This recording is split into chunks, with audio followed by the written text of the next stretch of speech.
dari penanya, hamba Allah di Bandung, Ustaz. Ustaz, menikahi wanita hamil, apakah sah nikahnya, Ustaz? Ya. Kaum muslimin dan muslimat rahimani wa rahimakumullah. Pertama, ya, seandainya umpamanya ada seorang wanita yang meninggal, ini kita akan jelaskan secara ya terperinci. Baik. Seorang wanita umpamanya dia dalam keadaan hamil, kemudian meninggal suaminya atau dia diceraikan. Baik. Artinya apa? Di sini ada wajib masa iddah. Masa iddah itu seorang wanita nggak boleh dia menikah sampai habis masa iddah ini. Nah, bagi wanita hamil, masa iddahnya ialah sampai dia itu melahirkan. Allah Subhanahu wa taala menyebut dalam surah At-Talaq, ya, wa ulatul ahmali ajaluhunna ayadhana hamlahun. Seorang wanita yang hamil, ya, ketika dia diceraikan atau ketika ya suaminya meninggal dunia, maka masa iddahnya ialah sampai dia melahirkan. Baru dia boleh untuk menikah lagi. Nah, kalau tidak maka ini diharamkan seorang menikahi wanita yang sedang hamil dan nikahnya tidak sah. Nabi Shallallahu Alaihi Wasallam menyebutkan, la tuta hamilun hatta tada. Tidak boleh seorang wanita hamil digauli sampai dia melahirkan. Dan juga Nabi Shallallahu Alaihi Wasallam menyebutkan, ini menunjukkan bahwa tidak sah atau batal pernikahannya.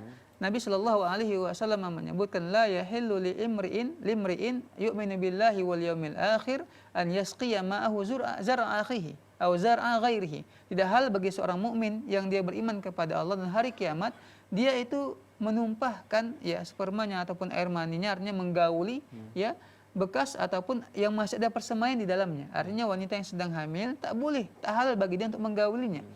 Ini jelas ya, bagi wanita yang dia sedang hamil maka tidak boleh dia itu untuk dinikahkan sampai dia melahirkan.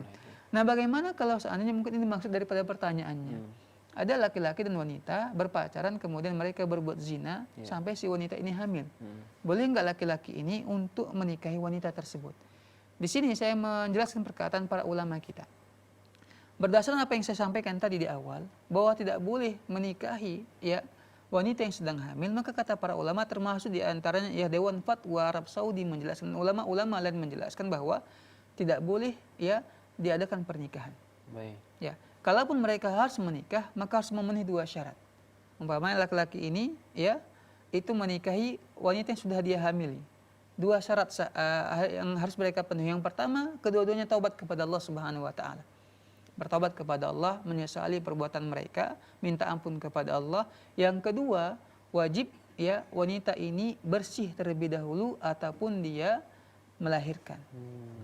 Jadi bagaimana kalau seandainya dia sedang hamil ini, ya, kemudian karena menutupi rasa malu, ya, sehingga laki-laki ini dinikahkan dengan wanita tersebut, maka secara yang kita jelaskan tadi para ulama menjelaskan tidak sah. Haram hukumnya mereka dinikahkan.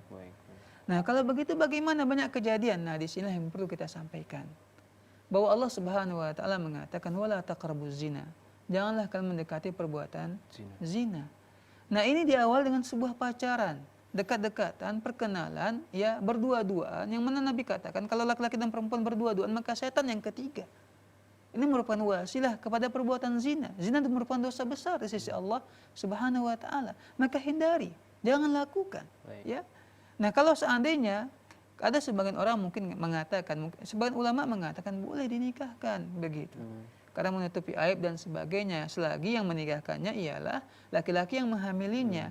Ini yang kita khawatirkan, ketika dibebaskan, diberi kemudahan, maka perzinahan akan mulai makin banyak. Itu akan membuka pintu maksiat lagi. Ya, membuka pintu maksiat begitu. Orang akan bermudah-mudahan, ya nggak apa-apa anakku pacaran, hamil anak orang, nikahkan mereka.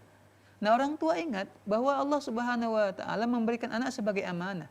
Dan kelak pada hari kiamat Allah akan minta pertanggungjawabannya.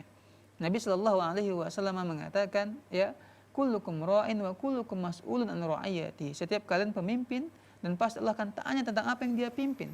Seorang ayah, seorang suami merupakan pemimpin di keluarganya, di anak-anaknya. Pasti kelak pada hari kiamat Allah Azza wa Jalla akan minta pertanggungjawaban kepadanya.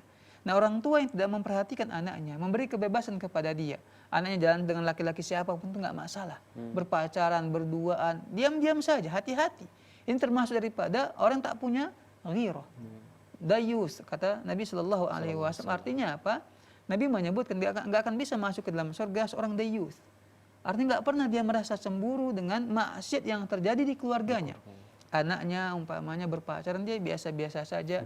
Dia tidak larang, nggak pula dia marah, nggak pula dia mengingkari, ini namanya dayus. Baik. Dan Nabi mengancam bahwa orang yang seperti ini dia biarkan kemungkaran di keluarganya, di anaknya, di istrinya, maka tidak bisa masuk ke surga Allah Subhanahu wa taala. Maka paling tidak seorang tua menampakkan kewibawaannya. Iya. Si ayah memberi peringatan, jangan kamu berpacaran, jangan kamu berduaan dengan si fulan, tutup auratmu. Begitu orang tua. Tapi kalau orang tuanya lemah, si anak akan berkuasa, menguasai orang tuanya, bahkan bisa melawan kepada orang tuanya. Ingat, orang tua memiliki amanah berupa anak dan pasti Allah akan tanya amanah tersebut. Maka wajib melakukan amar ma'ruf nahi munkar, nasihati anak kita, arahkan mereka, sekolahkan mereka di tempat-tempat yang baik, lihat perhatikan pergaulan mereka, cari mereka teman-teman yang bagus. Jangan sampai ini semuanya membuat kita celaka di hadapan Allah Subhanahu wa taala. Wallahu taala alam.